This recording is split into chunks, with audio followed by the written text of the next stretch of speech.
Hi, I'm Marty, and this is my sugar glider, Joe. He's not feeling friendly.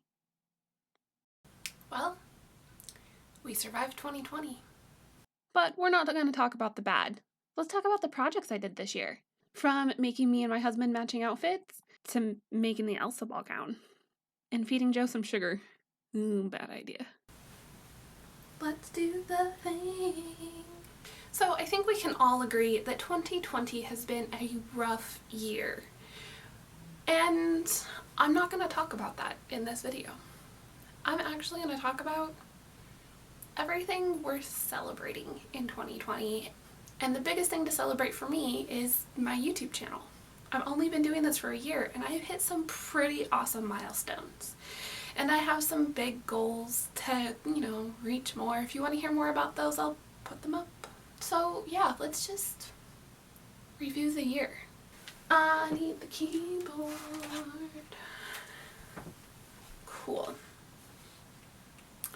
So I think when everything happened in the beginning of the year, we all kind of just wanted to crawl into our own little corners and curl up, like Joe does. And I've definitely done my fair share of that this year, but I've also been really productive and I've gotten a lot done and I've done a lot more than I expected to. When I set the goals for this last year, I really only planned to post a video every other month, and I never would have expected to post a video every week, let alone go live most weeks.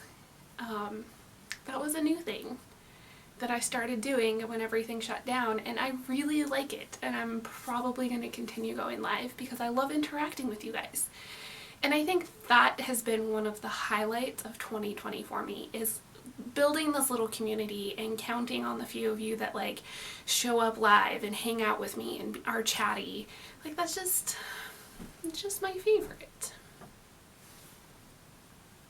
Let's take off these headphones. They're bugging me. Why do I even have them? So I started posting YouTube videos about a year ago, September, and the first big project that I did was my Ravenclaw dress. And I'm so happy with how it turned out. These were the first sets of videos that I was really proud of and just wanted to put out to the world, because I had been filming and editing pretty much all of 2019. But the only videos that I really put out were this Ravenclaw dress. So I'm counting it as an honorary 2020 project. I can't wait for events to start happening again because I love that dress. The next dress that I built was my 1480s Italian Wren dress. I built this because my friends were planning on doing this big fancy event. They have personas or whatever for an earlier time period. I don't like going all the way back to kirtles and cotehardies and all that stuff, and I like staying very specifically in Florence with my medieval and Renaissance clothing. So I made this dress, and oh heavens, it was a mess, and it wasn't what I envisioned, but it turned out, and it turned out really well. And I'm actually have big plans for this dress that I kind of forgot about until now. I have so much more content planned for 2021, and it's honestly kind of exciting. I'm getting to the point where I want to share my research, and so the plans for this 1480s Florentine Renaissance gown is part of that, and part of being able to actually show people how clothing transitioned in a 100-year time period in Florence. So that was another reason how come I made this dress, is because I want small and full scales versions of these dresses so I can really show people how it transitioned. This is so off topic. How did I get here? Anyway, that'll probably not be a big project for 2021 because I'm working on the Hobbit dress still and I'm expecting that to take a while. But maybe 2022 I'll start really focusing on my research again. So back to point. This 1480s Renaissance dress was also a really good palette cleanser between my Ravenclaw dress and the matching outfit that I made for my husband. I mean, look at it. It turned out so good.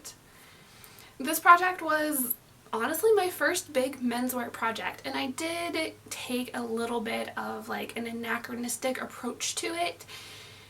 mostly because comfort is a really big thing for him and period shapes and silhouettes are a really big thing for me. So figuring out how to put the two of them together was really interesting, and I think it turned out impeccable. Like I think we met really well in the middle. And I mean, we look really good together in these outfits.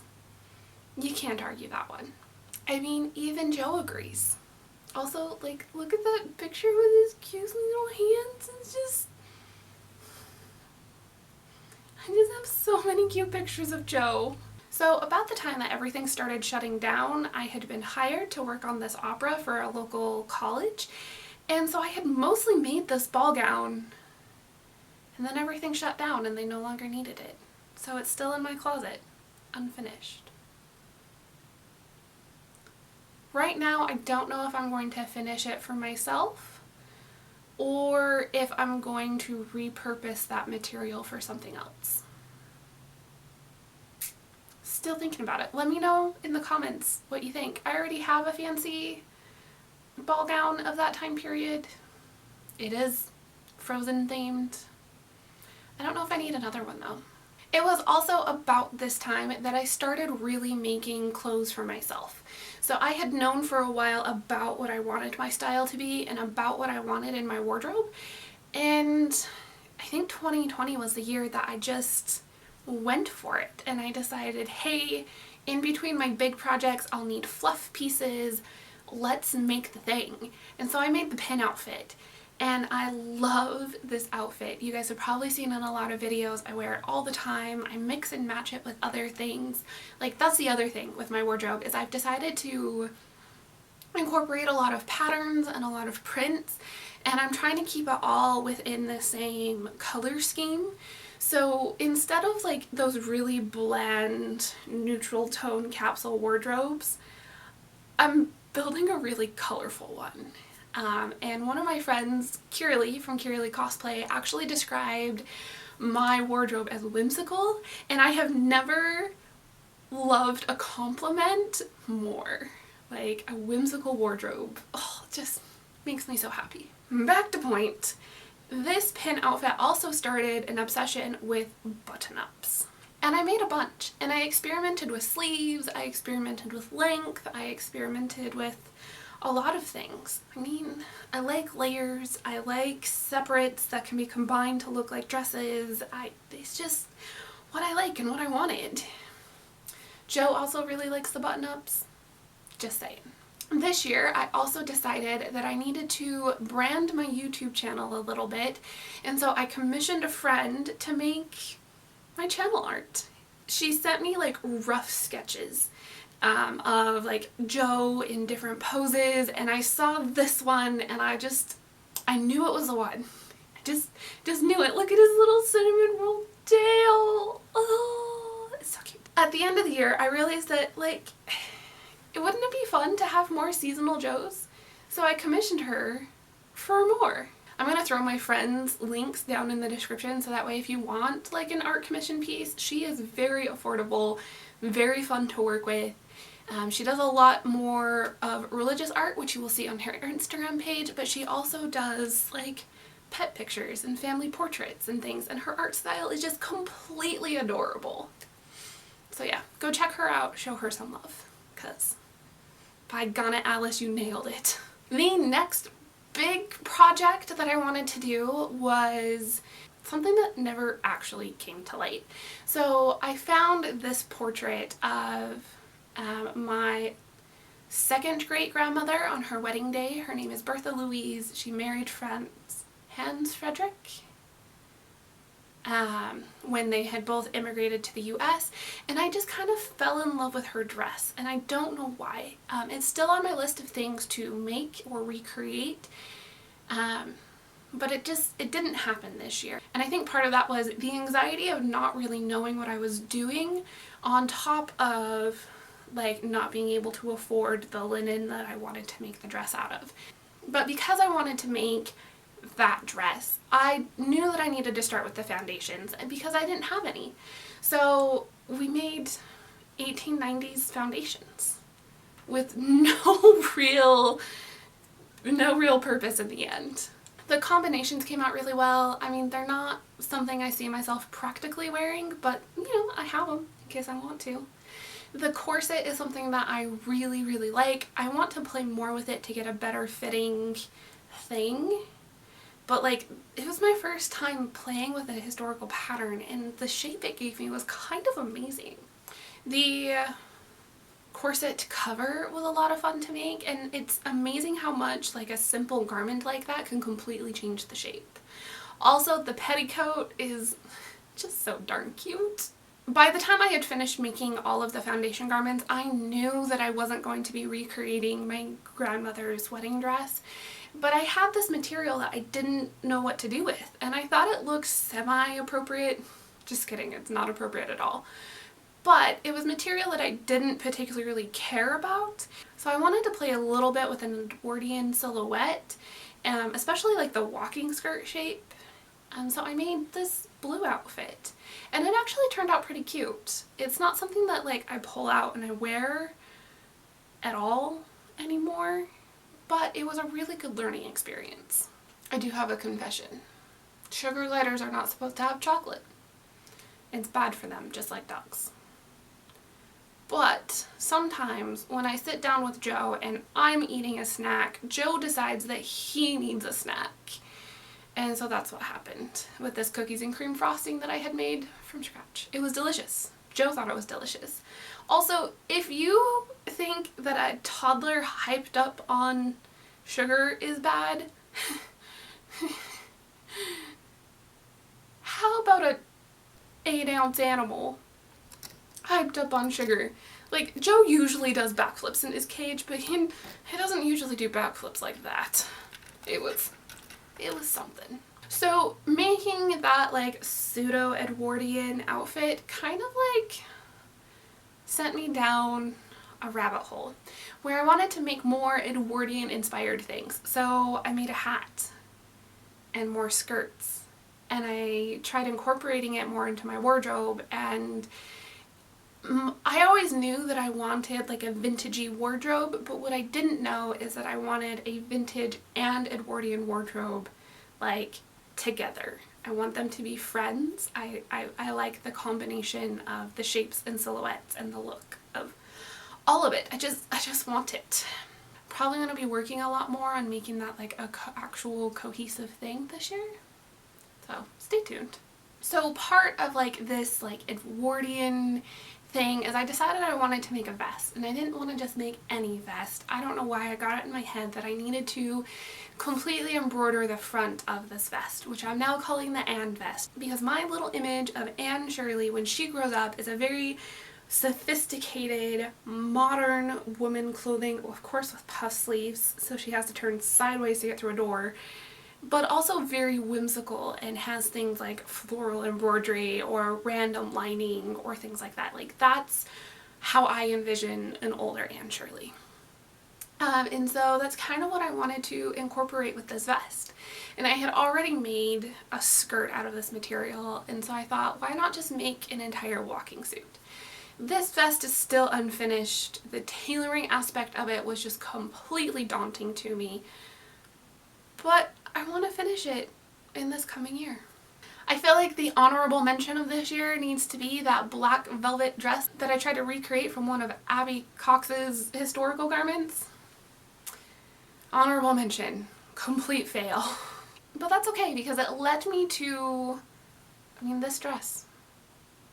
In all of its pseudo 1920s glory. I get a really 1920s vibe from it, but I also get a 1970s house dress like vibe from it, so I don't know where to put it, but I think it looks really cute, and I am actually really happy I made it. This year I also think I found one of my favorite dress patterns ever. Just ever. Just flat out, hands down. It is so easy to put together as is.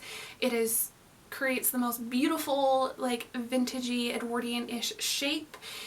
Like, it kind of just mashes the two together, and it's beautiful.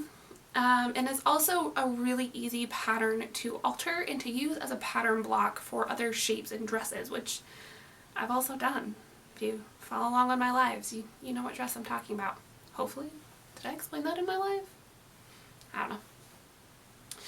But I made multiple versions of this dress. I made one when I was doing a pattern testing for it. I made one where I did a pseudo tutorial. I didn't really show you how to put the dress together, but I showed you how to put in the pockets.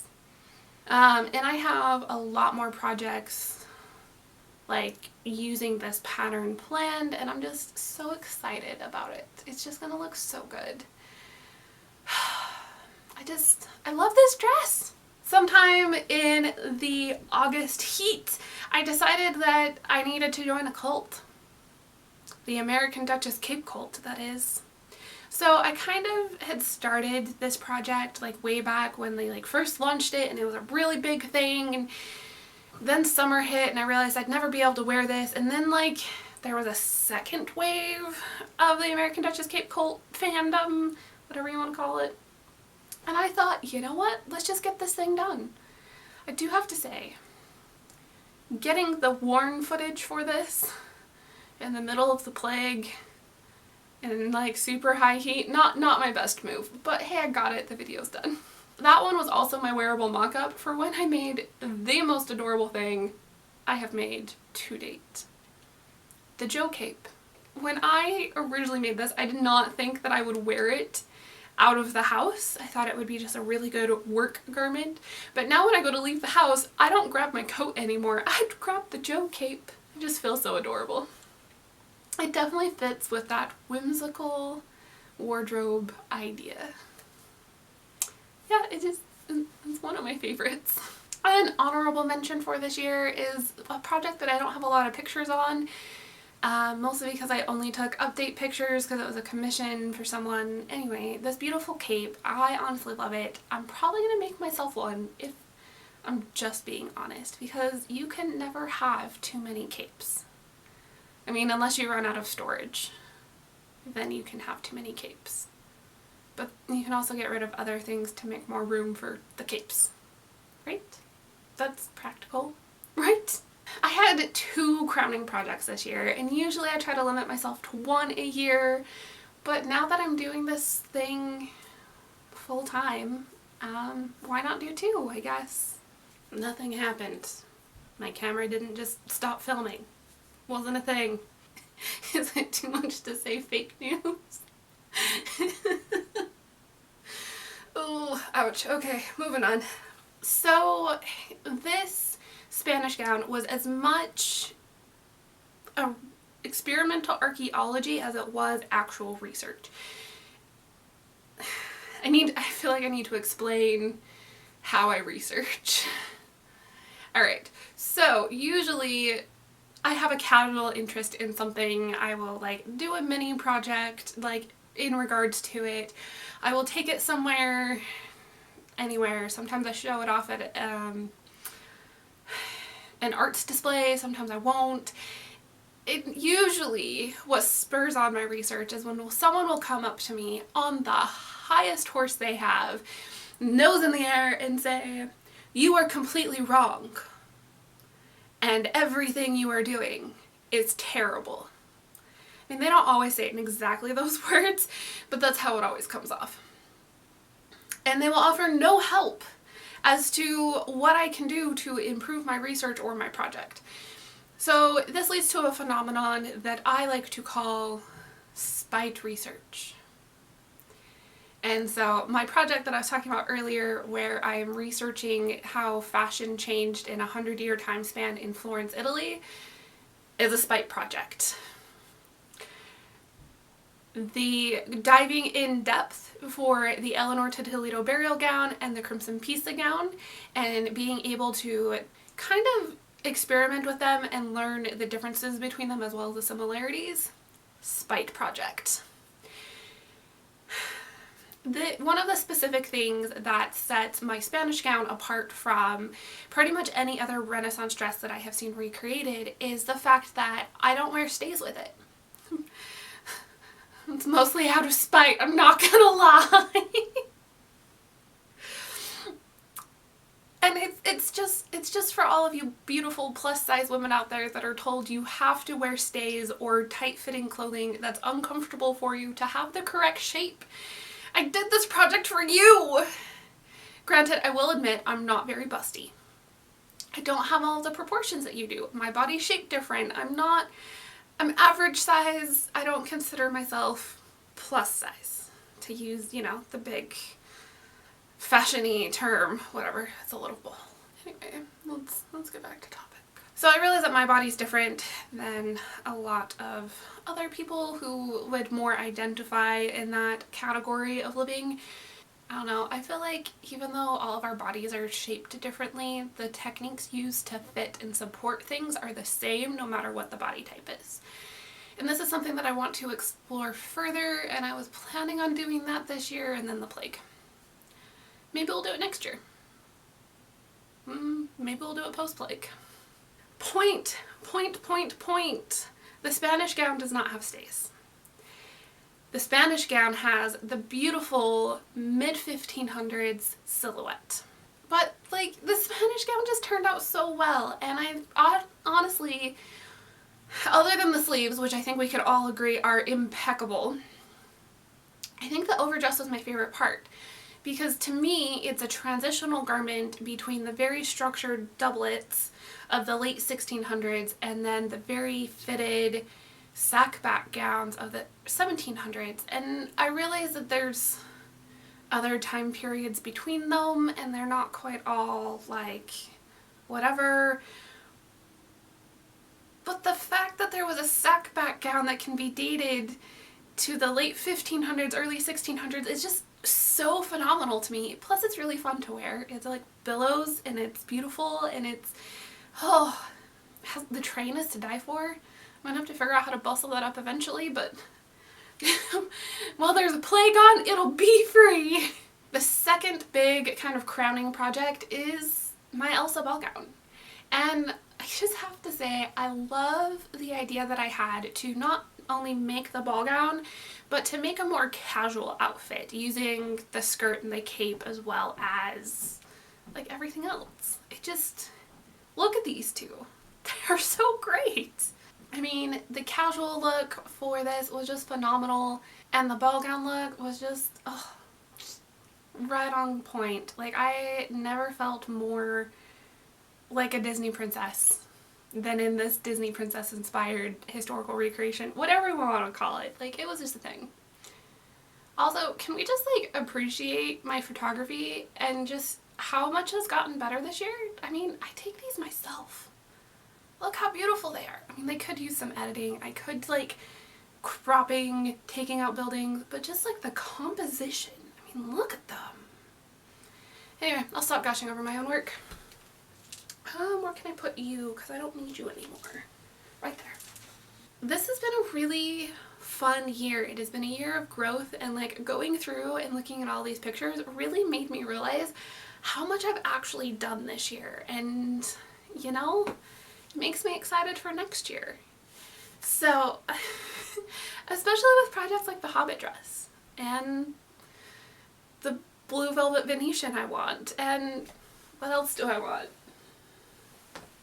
I don't know. I got plans, and I'm kind of switching up how I do things, and I'm switching up a little bit on how I'm editing and like adding other types of videos in. So I hope you guys really enjoyed the direction I'm going. I'm really excited about it, and so let's just have a great year. Happy New Year's, everyone!